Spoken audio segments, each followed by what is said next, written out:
Assalamualaikum warahmatullahi wabarakatuh.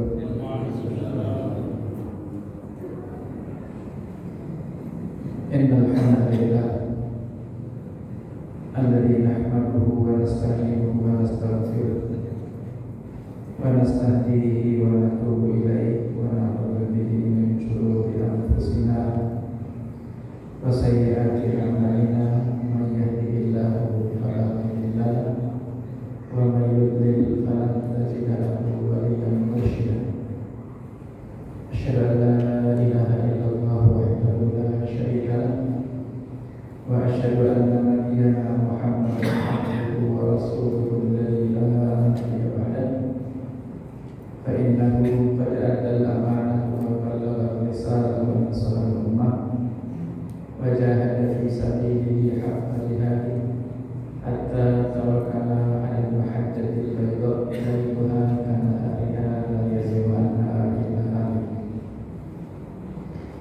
Allahumma 'allimna bima yanfa'una wa anfa'na bima 'allamtana wa zidna 'ilma. Allahumma inna nas'aluka 'ilman nafi'an wa rizqan thayyiban wa 'amalan shalihan mutaqabbalan. Allahumma ja'al jam'ana hadza jam'an marhuma wa ja'al tafarruqana min ba'di hadza tafarruqan ma'suma. Allahumma amin. Dari baik yang dirahmati Allah, semoga kita dikaruniai nikmat sehat selalu oleh Allah. Semoga kita dilimpahkan keberkahannya selalu oleh Allah.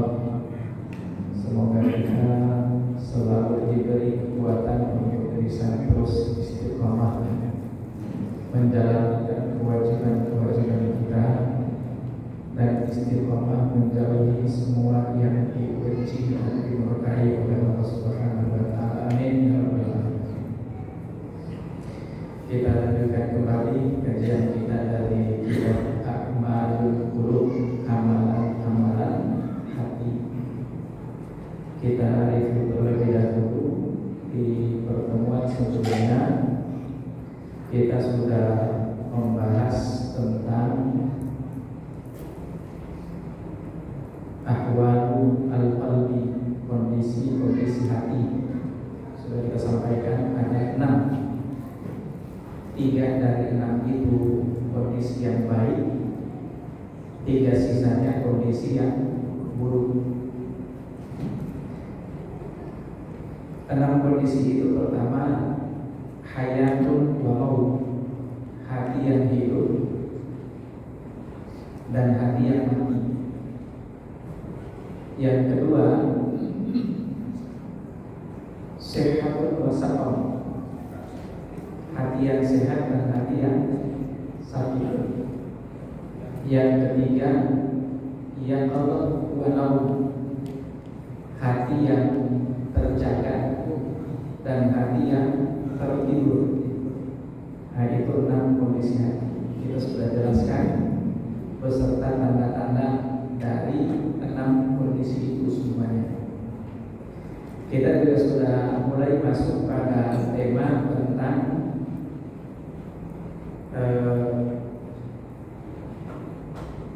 ahamiyat atau fadli a'malil qulub, keutamaan amalan-amalan hati. Yang pertama sudah kita sampaikan, keutamaan pertama dari amalul qulub adalah anna amalul qulubi asasun najati minan nari wal fawzi bil jannati. Dia adalah penyebab utama selamatnya seseorang dari siksa neraka dan berhak untuk memperoleh dan menempati surga. Ini keistimewaan pertama dari amalan hati. Kita sudah sampaikan contohnya tentang seorang sahabat yang dijamin oleh Nabi min ahli jannah, termasuk ahli surga, yang ternyata orang ini kalau yang nampak dari ibadah-ibadahnya itu biasa aja. Kata anak sekarang be aja. biasa aja amal soleh, datang ke masjid Tidak buru-buru, bukan sebelum azan, tapi setelah azan. Setiap datang ke masjid untuk sholat jamaah, kondisinya jenggotnya masih meneteskan air bekas wudhu, dan dia selalu mengambil sendalnya menggunakan tangan kiri yang menunjukkan dia selalu terburu-buru setiap datang sholat. Tapi ternyata ada sesuatu yang tidak nampak, yang tidak terlihat oleh orang lain, dan ini terkait dengan amalan hati. Apa itu? Beliau mengatakan, saya selalu berusaha untuk tidak berniat jahat pada saudara saya sesama muslim. Tidak pernah ingin menipu mereka, suudzon terhadap mereka. Dan yang paling penting satu lagi, tidak pernah saya menaruh dengki, iri, hasad terhadap saudara saya sesama muslim yang diberi nikmat lebih oleh Allah Subhanahu wa ta'ala. Nah, kata Abdullah bin Amr bin As, itulah dia hawa, itulah dia amal soleh alladzi balagha bika, yang sudah Anda capai, walladzi lam tiru, dan itulah yang tidak kami sanggup untuk menirunya. Kata Abdullah bin Amr bin As. Ini keistimewaan pertama dari Ahmadul Qulub. Kita lihat keistimewaan yang kedua. Keistimewaan yang kedua adalah dia sebagai sababun linaidil maratibil aliyati fil jannah. Kalau kita kepengen menempati posisi yang paling tinggi di surga nanti, ternyata salah satu di antara penentu utamanya juga adalah ketika kita punya amal soleh yang sifatnya adalah amalan hati. Jadi saya ulangi, sababun linaili al-maratibil aliyati fil jannah, sebab kita bisa memperoleh menempati posisi yang tinggi di surga nanti. Mari kita lihat Bapak Ibu yang dirahmati Allah. Beliau mengatakan contoh sederhananya adalah al-hubbu fillahi. Contoh sederhananya adalah al-hubbu fillah. Apa artinya al-hubbu fillahi? Saling mencintai karena Allah. Ini amalan hati apa amalan anggota? Amalan hati. Yang kerjaannya mencintai dan membenci itu hati. Anda membenci ya pakai hati, Anda mencintai ya pakai hati. Dan salah satu di antara perintah utama di dalam Islam adalah perintah untuk mencintai sesama orang-orang beriman karena Allah Subhanahu wa ta'ala. Sebelum kita lihat dalilnya, mari kita terlebih dahulu menyimak hadis Nabi dalam riwayat yang lain. Ketika beliau sallallahu alaihi wasallam mengatakan, salasun man kunna fihi wajada bihinna halawatul iman. Ada 3 perkara kata Nabi, man kunna fihi, siapa yang sudah memiliki 3 perkara ini, maka wajada bihinna halawatul iman, dia akan merasakan halawah, nikmat, indah, enaknya al-iman, beriman. Apa 3 hal itu? Kata Nabi sallallahu alaihi wasallam, pertama, an yakunallahu wa rasuluhu ahabba ilaihi mimma siwahuma. Ketika dia menempatkan cintanya kepada Allah dan Rasulnya di atas daripada cintanya terhadap apapun juga yang ada di alam ini. Itu yang pertama. Yang kedua, dan ini terkait dengan tema ini, kata Rasulullah, wa an yuhibbal mar'a la yuhibbuhu illa lillah. Ketika dia mencintai saudaranya atas dasar cintanya kepada Allah Subhanahu wa ta'ala. Jadi maksudnya kayak gini, saya cinta terhadap si A. Apa alasannya saya cinta terhadap dia? Bukan karena manfaat yang banyak yang nanti bisa dia berikan kepada saya, bukan karena kekayaannya, bukan karena pangkatnya, bukan karena pengaruhnya, bukan karena kekuatannya, tapi saya cinta kepada dia karena Allah perintahkan untuk saya mencintai mencintai model seperti itu.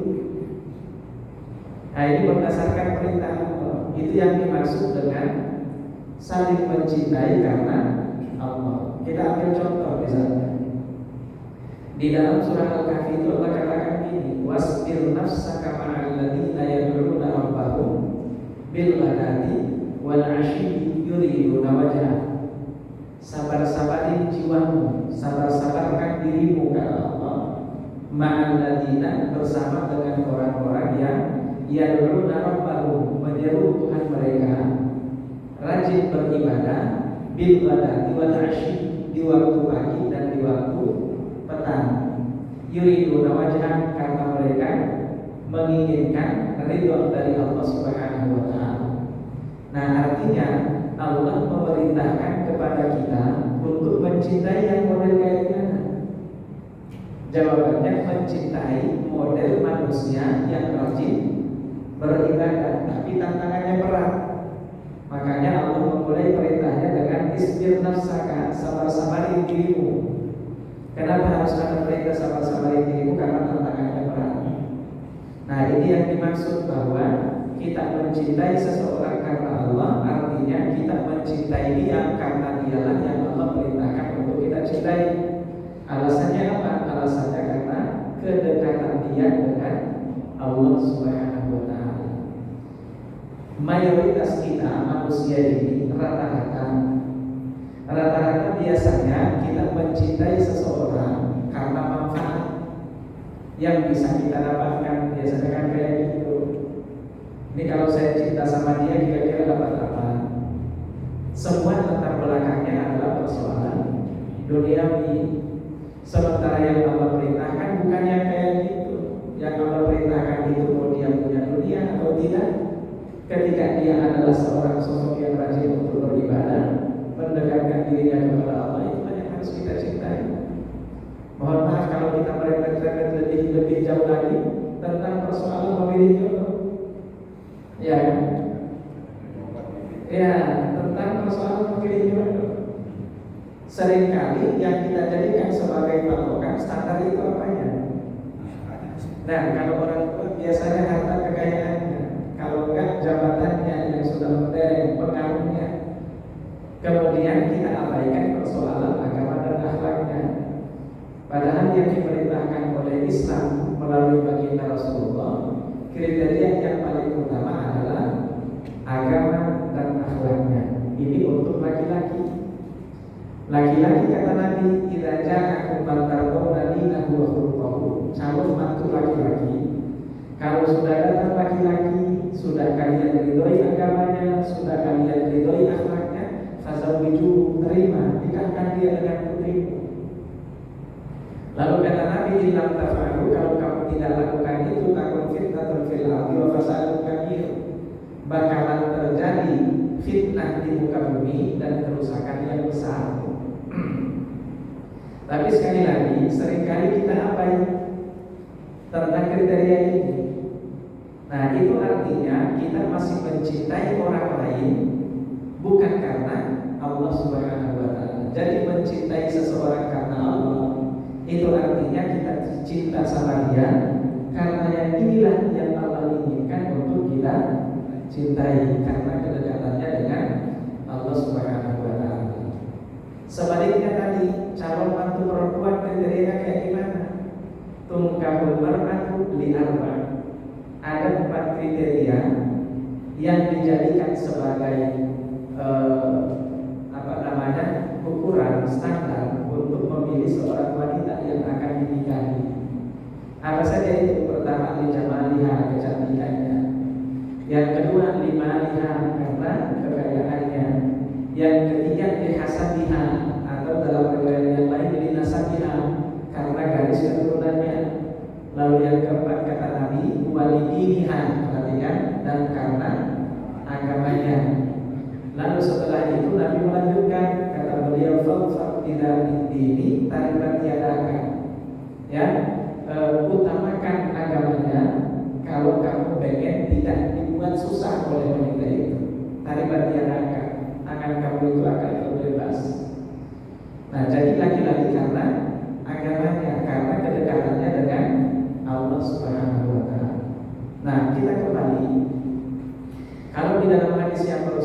baca bahwa iman itu akan terasa lebih enak, lebih nikmat, lebih lezat, ibadah itu akan terasa nikmat ketika kita tadi itu menerapkan apa yang diinginkan oleh Allah, yaitu mencintai hamba-hamba Allah yang dekat dengannya, atau mencintai para waliullah, para wali Allah Subhanahu wa taala ini. Mari kita simak hadis yang terkait dengan jaminan tadi itu, al-martabah al-aliyah atau al-manzilah al-aliyah, martabat yang tinggi, posisi yang tinggi di surga untuk mereka yang saling mencintai karena Allah Subhanahu wa taala. Wa qad sahha min hadits Ibnu Abbas. Ada hadis sahih yang diriwayatkan dari Abdullah bin Abbas. Anna Rasulullah sallallahu alaihi wasallam qala, bahwa Rasulullah sallallahu alaihi wasallam bersabda, apa kata beliau? Inna lillahi julasa yaumal qiyamati an yaminil 'arsy. Kata Rasulullah, inna lillahi, apa artinya inna lillahi?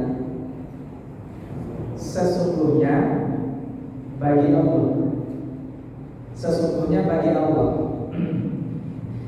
Inna lillahi julasa, sesungguhnya nanti di hari kiamat Allah itu punya julasa. Julasa itu bentuk jamak dari kata jalis.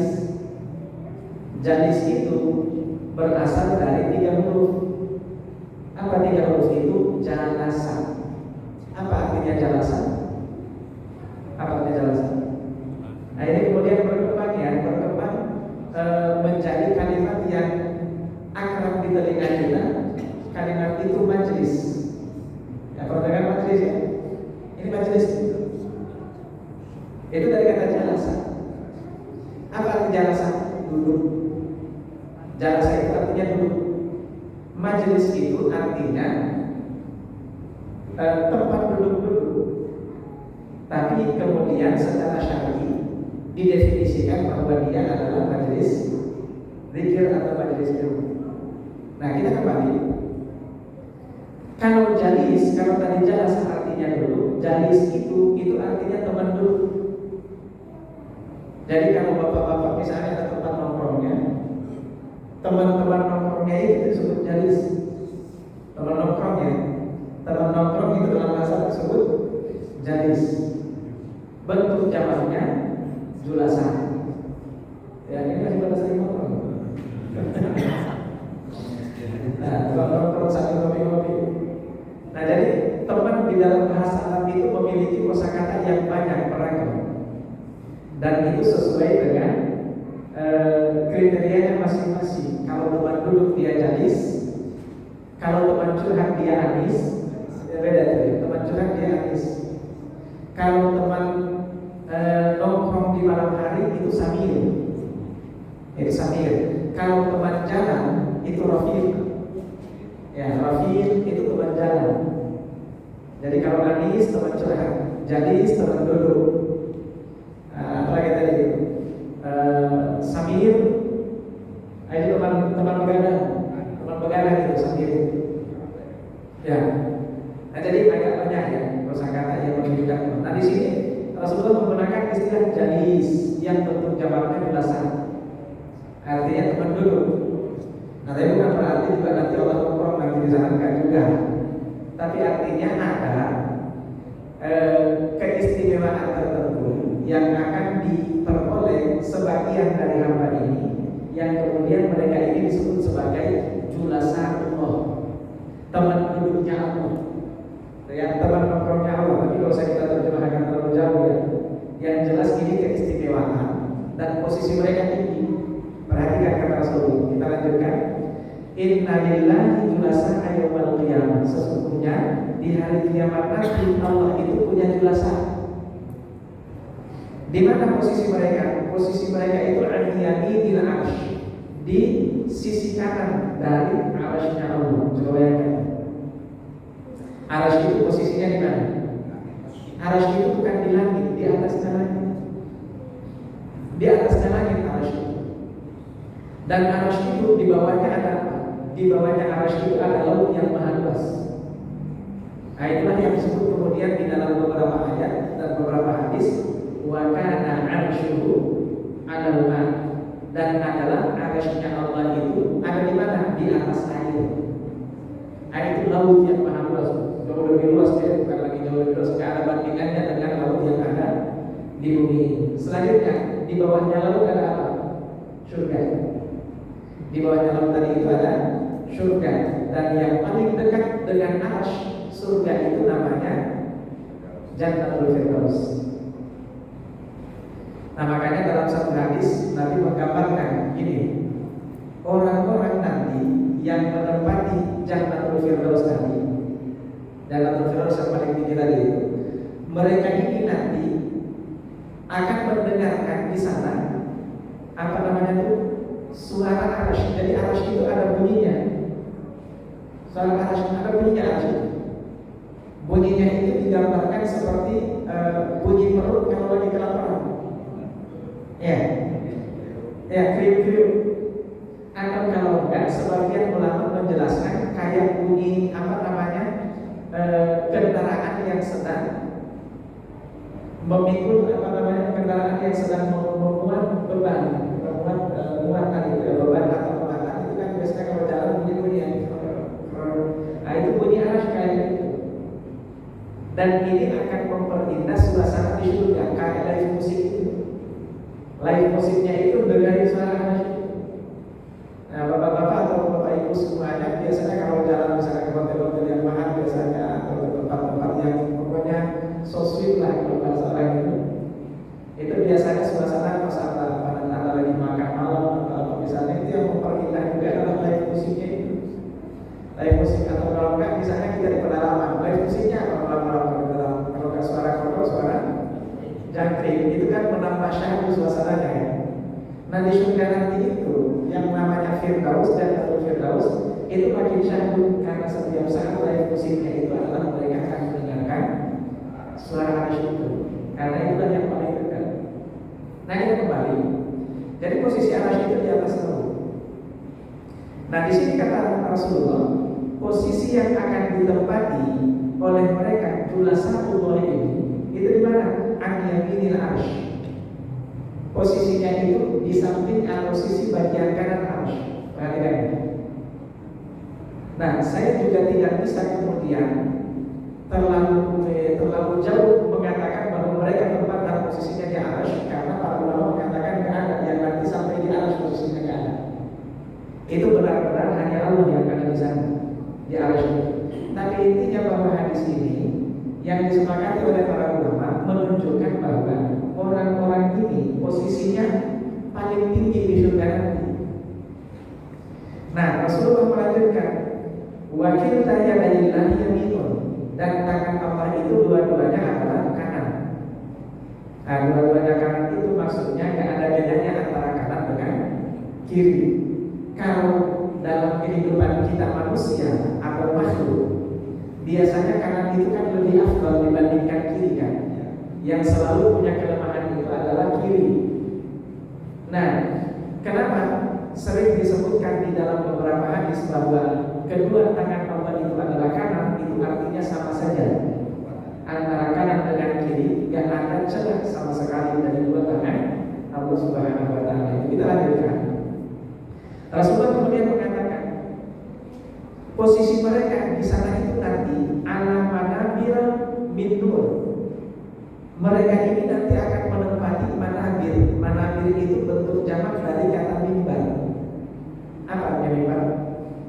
Ini mimbar, podium. Mereka itu akan menempati mimbar di sisi kanannya arsy. Dan mimbar itu bukan terbuat dari kayak apa? Kayak apa? Paham gak mimbarnya? Mimbarnya kan terbuat dari kayu kayak gini.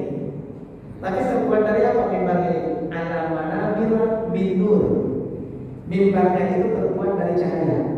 Coba lihat. Posisi mereka di sisi kanan arsy, dan mereka nggak duduk lesehan kayak gini. Mereka menempati manabir, mimbar-mimbar yang terbuat dari nur, cahaya. Kita lanjutkan. Ala manabir min nur. Selanjutnya kata beliau, wujuhuhum min nur. Wajah mereka juga nanti terbuat dari cahaya. Coba bayangkan. Jadi bercahaya wajahnya. Dan ini manusia ya, manusia yang nanti akan menempati posisi istimewa itu di surga. Dilanjutkan oleh Rasulullah, laisu bi anbiya, mereka ini bukan para nabi ya. Mereka ini bukan para nabi, coba ya. Ini bukan para nabi ya. Laisu bi anbiya wala syuhada, bukan para nabi, bukan pula para syuhada. Lalu Rasulullah mengatakan wala as-siddiqin, bukan juga para siddiqin. Karena kalau di dalam surah An-Nisa, posisi yang paling tinggi di surga itu kan akan ditempati oleh tiga ini kan. Wa may yuti'illaha wa rasulah fa ulaika ma'al ladzina an'ama Allahu 'alaihim minan nabiyyin, posisi pertama, was-siddiqina, posisi kedua, wasyuhada, posisi ketiga. Baru kemudian yang keempat as-shalihin. Wa hasuna ulaika rafiqa. Nah, Bapak Ibu yang dirahmati Allah, Rasulullah menegaskan, mereka ini bukan para nabi ya, bukan para nabi, bukan para syuhada, bukan pula para siddiqin. Ketika menjelaskan ini, para sahabat penasaran.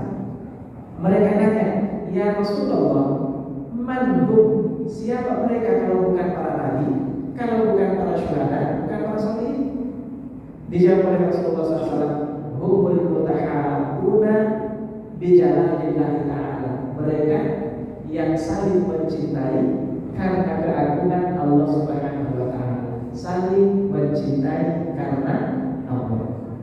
Jadi Bapak Ibu yang dirahmati Allah, ingat baik-baik, ketika saudara Anda sudah ahli ibadah, rajin sholat ke masjid, rajin menunaikan kewajiban-kewajibannya, menjaga dirinya dari maksiat, maka meskipun dia agak-agak ngeselin, itu yang lebih berhak untuk kita cintai. Meskipun dia misalnya kekayaannya banyak, pengaruhnya di mana-mana, tapi kalau ibadahnya bolong-bolong misalnya, ketaatannya diragukan, maksiatnya lebih banyak, bukan itu yang Allah perintahkan untuk kita cintai. Nah, ini keutamaannya.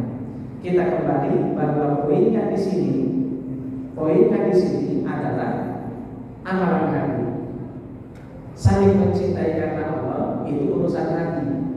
Ketika Anda sanggup mencintai seorang hamba, saudara Anda karena Allah tadi itu, berarti amalan hati Anda sudah baik, sudah bagus.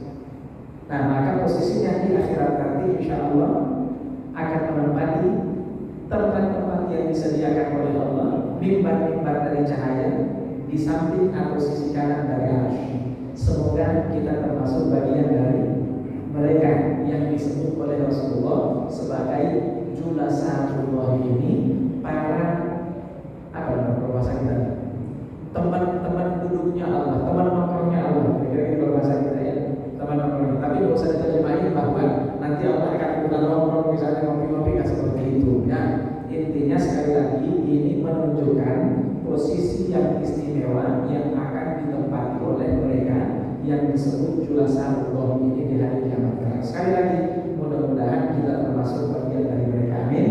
Ya Rabbal alamin. Baik, selanjutnya Bapak Ibu yang dirahmati Allah, dalam hadis yang lain dari Abi Darda radhiyallahu anhu, anna Nabi sallallahu alaihi wasallam kalau ini terkait dengan akhlakul karimah, akhlak yang baik. Dan akhlak yang baik itu adalah persoalan hati. Akhlak yang baik itu persoalan hati. Nah, kata Rasulullah sallallahu alaihi wasallam, ma syai'un asqalu fil mizani, atau ma syai'un asqalu fil mizani mu'min yaumil qiyamati min khuluqin hasan. Tidak ada sesuatu yang lebih berat bobotnya di hari kiamat nanti bagi seorang mukmin. Tidak ada amal soleh yang lebih berat bobotnya bagi seorang mukmin di hari kiamat nanti dibandingkan daripada khuluqin hasan, akhlak yang baik, akhlak yang terpuji. Jadi perbaiki hatinya, ya, miliki, latih diri kita untuk bisa berakhlak yang mulia dengan menghilangkan semua penyakit-penyakit hati tadi itu, akan melawannya, ya. Rasa sombong dihilangkan dari diri kita, rasa dengki juga demikian, suudzon apalagi, ya, ngurusin aib orang apalagi, itu dihilangkan semua dari dalam dada kita. Dengan begitu insya Allah kita akan menjadi bagian dari hamba dengan akhlak yang mulia tadi. Dan kata Rasulullah, kalau akhlak kita mulia, tidak ada bobot amal soleh yang lebih berat di hari kiamat nanti bagi seorang hamba, lebih berat dibandingkan daripada khuluqin hasan, akhlak yang baik.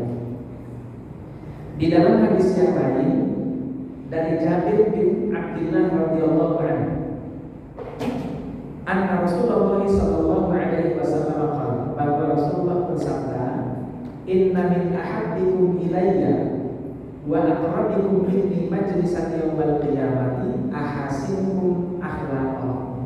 Kata Nabi, inna min ahabbikum ilayya, sesungguhnya di antara yang paling aku cintai. Perhatikan, jadi kalau kita kepengen dicintai oleh Nabi, maka di sini syarat yang harus kita penuhi. Kata Nabi, sesungguhnya di antara mereka yang paling aku cintai, wa aqrabikum minni majlisan yaumal qiyamah, dan paling dekat majelisnya denganku di hari kiamat, posisinya nanti paling dekat denganku di hari kiamat. Siapakah mereka? Ahasinukum akhlaqan, yang paling baik akhlaknya di antara kalian, kata Rasulullah sallallahu alaihi wasallam.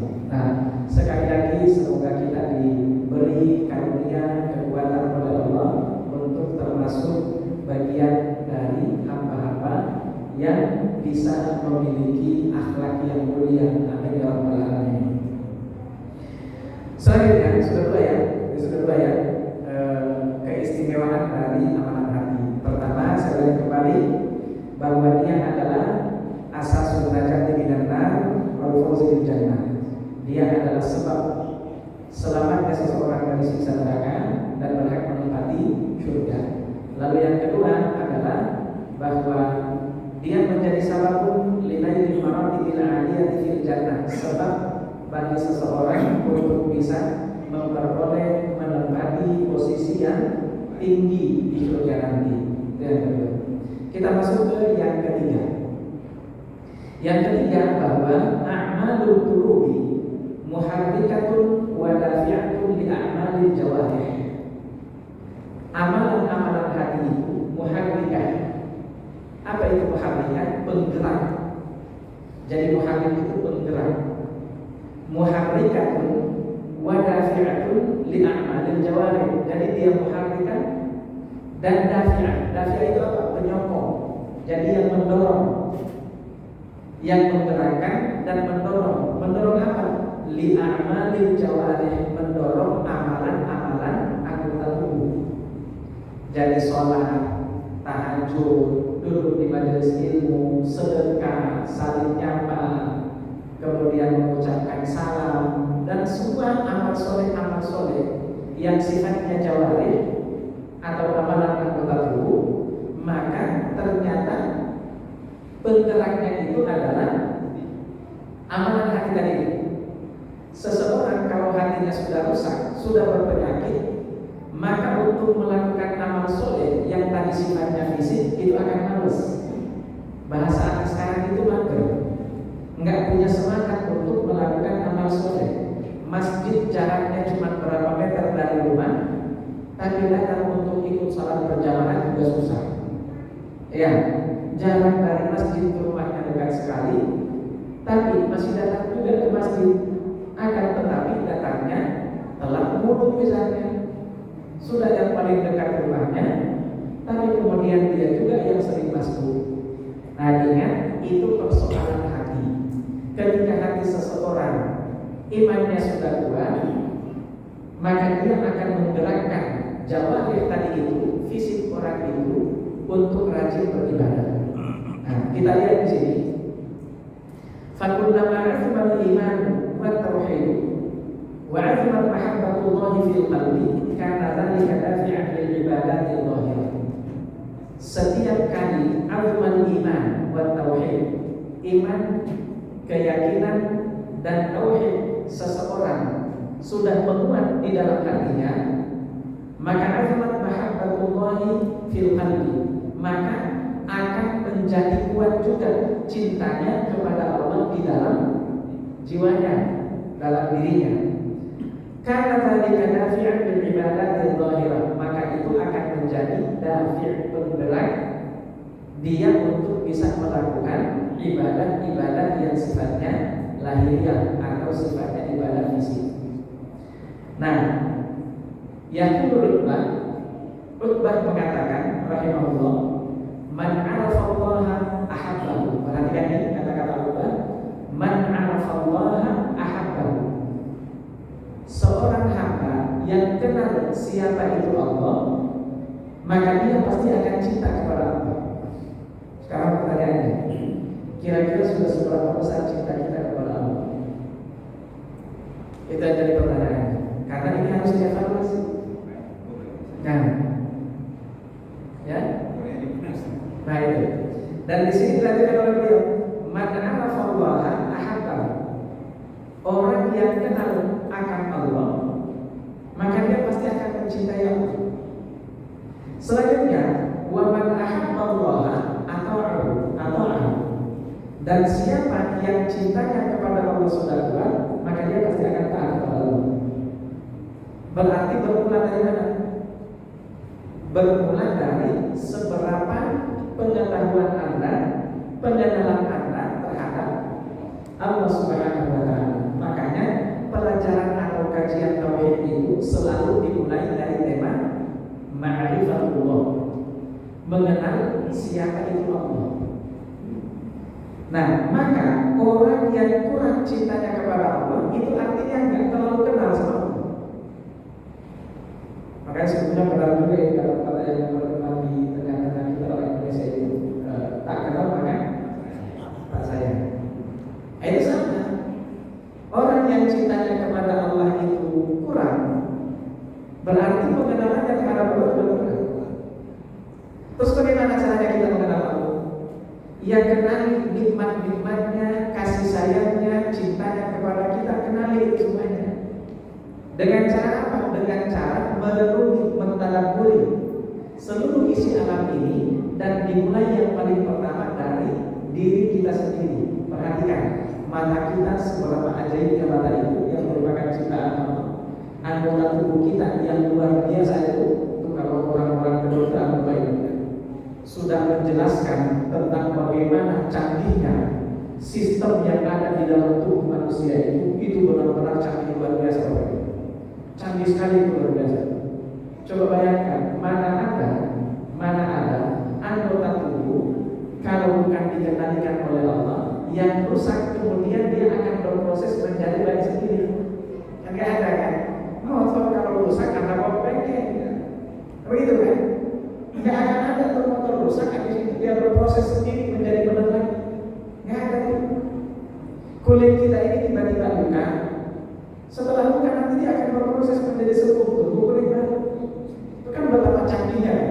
Dan semua atas kendali dari Allah Subhanahu wa Ta'ala. Nah, hal-hal semacam ini yang mesti kita kenali, yang mesti kita pelajari, yang mesti kita renungi. Dengan begitu, insya Allah kita akan semakin kenal siapa Tuhan kita, Allah Subhanahu wa Ta'ala. Dengan pengenalan yang mendalam, di situ akan tumbuh yang namanya mahabbatullah, cinta kita kepada Allah Subhanahu wa Ta'ala. Jadi enggak seperti istilah orang setuju begitu.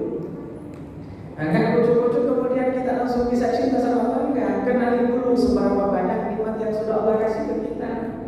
Kenali itu semuanya. Kenali dulu betapa hebatnya ciptaan-ciptaan Allah Subhanahu wa Ta'ala. Dengan mengenali itu semuanya, insya Allah akan tumbuh mahabbatullah, rasa cinta kita kepada Allah Subhanahu wa Ta'ala. Karena kecintaan itu biasanya berawal dari kekaguman. Ketika Anda kagum, tumbuh rasa cinta. Biasanya kayak gitu. Mengagumi satu keistimewaan yang luar biasa di mata kita, itu akan muncul rasa cinta dari itu. Makanya penting juga itu kita untuk mempelajari seberapa hebatnya alam ciptaan Allah ini, yang mana kemudian diciptakan oleh Allah, di mana posisi arsy, di mana posisi langit, di mana posisi surga. Itu mesti juga kita pelajari penting. Untuk apa? Untuk lebih dekat pengenalan kita kepada Tuhan kita Allah Subhanahu wa Ta'ala, dan harapannya dengan itu akan tumbuh rasa cinta yang kuat dan mendalam, sehingga benar-benar Allah itu menempati posisi yang paling pertama, dicintai oleh kita sebelum segala sesuatu apa yang kita punya di dunia ini. Seharusnya seperti itu. Nah, kita lanjut. Jadi man arafallaha ahabbahu, siapa yang mengenal Allah maka dia pasti akan mencintainya. Wa man ahabballaha ata'ahu, dan siapa yang sudah mencintai Allah maka dia pasti akan taat kepada Allah. Ini kalau kita paham tentang ini Bapak Ibu yang dirahmati Allah, maka sesengsara apapun hidup kita, rasa syukur itu pasti akan muncul. Kalau kita paham kenapa kita hilang rasa syukur, ngeluh dulu kerjaan yang misalnya, itu karena kita nggak tahu bahwa di balik itu nikmat Allah masih terlalu besar. Ada orang yang curhat tentang keluarga dia yang dipuji bertubi-tubi misalnya, berat niat ujiannya misalnya kan, tapi tidak lama ternyata tetangganya jauh lebih berat ujiannya dibandingkan daripada dia. Itulah sebabnya sehingga Nabi itu memerintahkan kepada kita dalam persoalan dunia ini, jangan lihat orang yang lebih istimewa dari Anda, lihat orang yang lebih sengsara dibandingkan daripada Anda, lihat yang lebih bawah yang ada di bawah Anda. Kenapa? Dengan begitu Anda akan paham, Anda akan sadar bahwa dalam kondisi itu ternyata Allah itu masih sayang luar biasa terhadap Anda. Itulah yang kemudian akan menumbuhkan rasa cinta tadi di dalam dada kita, sehingga dalam kondisi apapun, seterbatas apapun, kita tetap taat kepada Allah Subhanahu wa Ta'ala. Itulah yang disebut rasa syukur, dan itulah yang dimiliki oleh Nabiullah Ayyub alaihissalam. Dalam kondisi sakit, diasingkan oleh keluarganya sendiri, kerabatnya sendiri, hidup sendirian, tidak ada siapa-siapa, dan sakitnya bukan lagi menanggung, tapi bahkan puluhan tahun. Tapi beliau tetap percaya dan cinta kepada Allah Subhanahu wa Ta'ala. Dalam doa yang beliau mengatakan, Rabbi inni masaniya dhurru wa anta arhamur rahimin. Ya Allah, saya ini dalam kondisi sakit, ujian saya ini tidak ada siapapun yang suka, tapi Anta arhamur rahimin, tapi Engkau Maha Allah Subhanahu wa Ta'ala ternyata arhamur rahimin, Maha Pengasih, Maha Penyayang. Lalu saya bersama aku, wahai Tuhanku. Itu doa Nabi Ayyub alaihissalam. Nah, inilah contoh orang yang paham tentang Tuhannya, karena dia paham bahwa nikmat Allah yang dia rasakan, yang dia serap, yang dia miliki dalam hidupnya, seterbatas apapun itu, terlalu banyak nikmat Allah yang dia rasakan, yang dia peroleh. Jadi tumbuhkan rasa cinta di dalam dada kita dengan cara mengenal lebih jauh, lebih dalam tentang Allah Subhanahu wa Ta'ala sebagai Tuhan kita. Nah, Bapak Ibu yang dirahmati Allah, ketika rasa cinta tadi itu sudah muncul dan menguat, insya Allah amal soleh jamaah tadi itu jadi ringan semua. Bahkan majelis ilmu jauh sekalipun kalau kita rasa penting dan bermanfaat, didatangi. Apa istilah orang Betawi, dijabani? Begitu kan? Pengorbanan sebesar apapun misalnya, itu tetap pasti akan kita jalani. Jangankan cuma kurban misalnya, lebih dari kurban pun akan dijalani oleh mereka. Apalagi cuma sekedar kurban, berapa ekor? Berapa ekor biasanya kurban di sini? Sapinya? 15 sapi. Ya, mudah-mudahan lebih dari itu. Nah, itu semuanya juga menunjukkan rasa cinta seseorang kepada Tuhan Allah Subhanahu wa Ta'ala. Nabi Ibrahim itu simbol manusia yang cintanya luar biasa kepada Allah sebagai Tuhannya, sehingga apapun yang diminta oleh Allah, perhatikan, apapun yang diminta oleh Allah siap untuk dikorbankan. Putranya sudah dinanti puluhan tahun dinanti putranya oleh Nabi Ibrahim alaihissalam. Para ulama mengatakan bahwa usia Nabi Ibrahim alaihissalam ketika dikaruniai putra yang bernama Ismail itu di usia 87 tahun. usianya 87 tahun, baru dikaruniai Ismail. Sementara Ishak alaihissalam itu lahir pada saat usia Nabi Ibrahim 99 tahun. Tapi perhatikan, puluhan tahun beliau berdoa meminta dikaruniai seorang anak keturunan, gak dikasih-kasih dan satu Allah. Giliran beliau sudah tua renta, dikasih oleh Allah. Tapi belum genap juga 1 tahun, disuruh untuk buang jauh-jauh. Coba deh, fungsikan jauh-jauh dari Palestina ke Mekah. Siap dilakukan oleh beliau. Coba bayangkan. Setelah itu baru juga beliau mulai akrab dengan sang putra, turun pula perintah sembelih itu anakmu. Sanggup dilakukan oleh Nabi Ibrahim. Bismillah, laksanakan tuh ini. Itu perintah. Coba bayangkan. Ini simbol atau gambaran ketika seorang hamba cintanya kepada Allah sudah di atas daripada cintanya terhadap apapun juga. Semua siap dikorbankan. Ya, jadi ini yang dimaksud dengan amalan hati, wabil khusus cinta kepada Allah itu adalah bergerak motor daripada amalan jawari atau amalan yang sifatnya fisik. Mudah-mudahan kita dikaruniai cinta yang dalam kepada Tuhan kita Allah Subhanahu wa taala sehingga kemudian kita juga bisa beribadah semaksimal apa yang kita bisa. Amin. Ya rabbal alamin. Cukup sekian. Mudah-mudahan bermanfaat bagi kita semuanya. Dan tidak lupa dimaafkan. Ada pertanyaan? Silakan.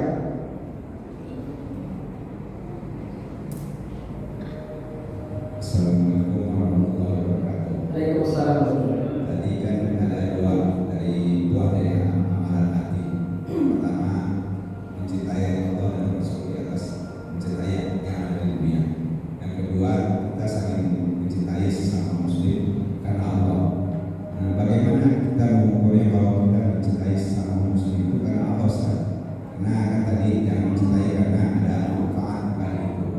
Nah, gimana kita merasakan bahwa kita mencintai saudara-saudara kita selama Muslim itu karena Allah? Ya. Terima kasih. Assalamualaikum warahmatullahi wabarakatuh. Waalaikumsalam. Bagaimana kita bisa memastikan bahwa cinta kita ini karena Allah? Jawabannya ketika Anda tidak lagi berharap apa-apa saat mencintai dia. Saya tidak berharap apa-apa, tidak berharap nanti saya akan dibantu ini, dibantu itu, bukan. Saya cuma berharap seluruhnya Allah Subhanahu wa taala nanti yang akan atur semuanya. Jadi kalaupun ada ibadah ya biar Allah yang kasih. Ya, ketika kita sudah murni benar-benar untuk Allah semuanya, tidak berharap apapun selain dari Allah Subhanahu wa taala, itulah yang disebut sebagai at-tahab fillah, saling mencintai karena Allah Subhanahu wa taala. Ya, Allah Baik, kita cukupkan